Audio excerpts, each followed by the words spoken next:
Гончарное дело не просто древнее ремесло, оно пускает свои корни в те времена, когда люди еще не овладели даже примитивной агротехникой. И ремесло не просто живет, а переживает сегодня новый виток популярности. На сегодняшний день глиняные изделия из керамики хранятся очень долго. Они у нас в быту опять вошли в моду.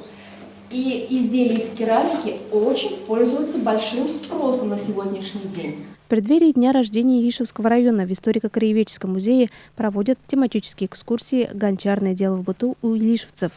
Экскурсию с большим интересом посетили учащиеся 3 класса гимназии номер 1. Старший научный сотрудник музея Гульназ Гареева рассказала школьникам об истории возникновения гончарного ремесла и керамики. Педагог Центра детского творчества Айгуль Мустафина продемонстрировала перед ребятами все секреты гончарного дела. Она является в районе единственным мастером в этом виде ремесла.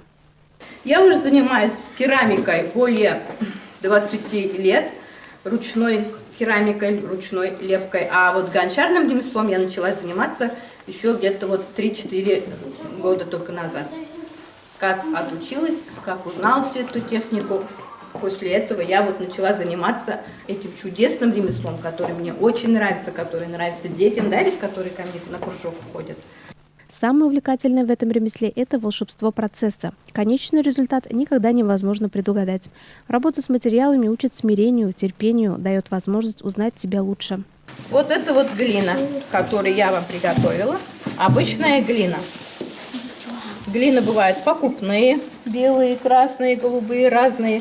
Здесь она вперемешку с покупной. Это карьерная глина, которая у нас у себя в районе есть. Вот так отрезаю кусочек глины, например. Превращаем ее в такой колобок.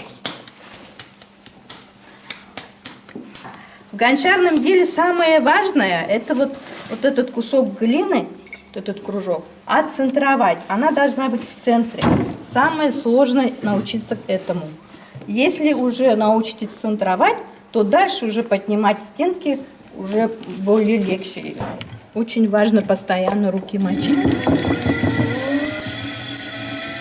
Вот когда мы центруем, можно на большой скорости центровать. А когда уже мы поднимаем стенки, делаем кувшин, тогда уже мы уменьшаем. И начинаем делать тырку. Это у нас будет дно.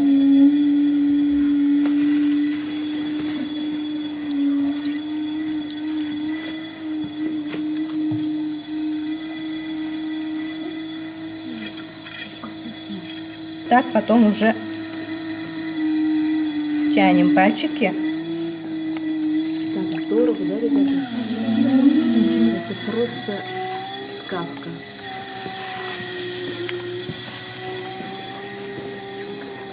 Видите, как поднимается глина? Вот это уже мы поднимаем стенки.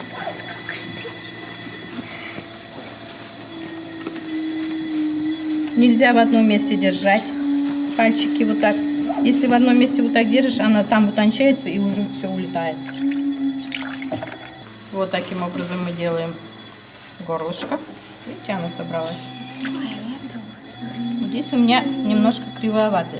Что-то, если вас смущает, можно вот так отрезать. И она стала ровной.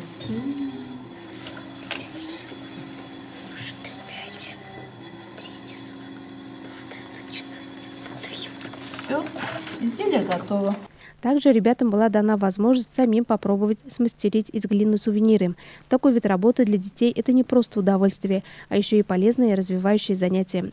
В процессе занятий у ребят развивается творческое воображение и фантазия, улучшается мелкая моторика рук. Айгуль Мулаянова, телерадиокомпания «Илиш».